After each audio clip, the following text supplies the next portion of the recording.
Hi there and welcome. I'm Jason. The plant right here behind me, this is Zantedeschia aethiopica. This is also known as the Calla Lily, which is, I'm sure, probably the name that most of us have heard of it by. But it's an awesome plant. This is a young one right here that I propagated about a year ago.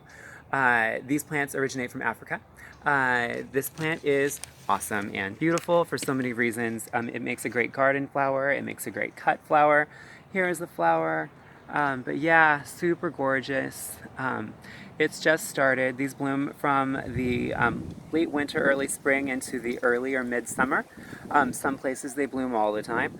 It just depends on where you live and the care that you're giving it. But these are the buds. Whoops. There we go. There they go. They unfurl from this bud right here. And these are the leaves. They have these beautiful arrow heart-shaped leaves. These plants grow to about 2 to 4 feet tall and wide. When the flowers are spent, you want to make sure that you deadhead them. So this is the stem.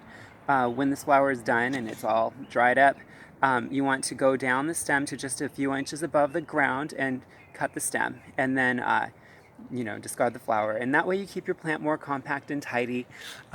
So what you're doing with a lot of plants, not all but some, when you remove flowers, when you deadhead the flowers, you're encouraging more blooms sometimes. And this plant is more of like a sometimes, because when you cut the flower, instead of the plant putting its energy into seed, it puts its energy into the rhizome for next year's flowers. So there you go. But as far as the cold hardiness, this plant is cold hardy down to 20 degrees Fahrenheit, so it has some cold hardiness. As far as choosing lighting, you want to plant this in part sun to part shade. You can also plant it in sun. You can plant it in full sun too, but it's a bit hot. If it's too hot and there's not really water provided in the summer, this plant can go dormant. It's okay. It will come back in the fall or when it gets water again and it's cooler. And then if your winters are freezing, this plant can also freeze to the ground and regrow in the spring. If it gets colder than 20 degrees, your plant might die. But this plant is cold hardy to 20 degrees Fahrenheit, which is pretty cold hardy, especially here in Northern California. As far as the watering, this plant has medium to low water needs. It is drought tolerant. Based on how much sun it's getting, though, you want to make sure that it does get provided water, and that water isn't just pooling around the roots for extended periods of time. You do want the soil to drain. So you do want a loam or sandy loam soil. If you have clay soil, it is clay tolerant. It's a tough plant, but do amend that soil and plant it on an incline so that the water drains away from it. As far as propagation, you can propagate this in the late summer or the early fall by dividing the bulbs. I haven't grown this from seed, but there's a rhizome actually, that this grows on, and you can divide it, and you can grow it that way. As far as growing it by seed, I'm not sure. You probably won't get the true parent plant if you plant it by seed, but it's a pretty cool plant. But yeah, fertilizer, give it the bulb fertilizer in the spring, and then also fertilize it monthly in the spring with a low nutrient acid mix fertilizer, because it does like that slightly acidic pH in the soil, and so you're kind of encouraging that to better this plant's ability to absorb the nutrients that it needs.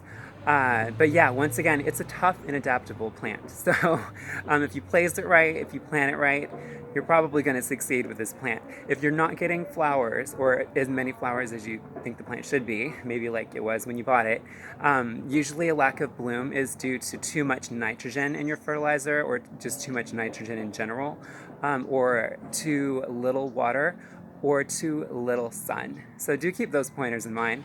It's a great cut flower. Do keep in mind also that all parts are toxic, so don't let your pets eat it, not in the garden and not indoors. I don't really hear about that happening, but just, the part, it is toxic. I haven't heard of it being like lethal or anything, but it's not like a healthy plant to eat. But yeah, it's a beautiful plant. It's evergreen. If you don't get too dry in the summer and you don't get too cold in the winter, you'll have an evergreen perennial. Otherwise, if it's, the plant can go dormant in either the summer or the winter based on the extremity of your season. Yeah, any questions about this plant, please feel free to let me know in the comments below. Once again, this is Zantedeschia aethiopica, also known as the Calla Lily. And my name is Jason. Thanks so much for hanging out.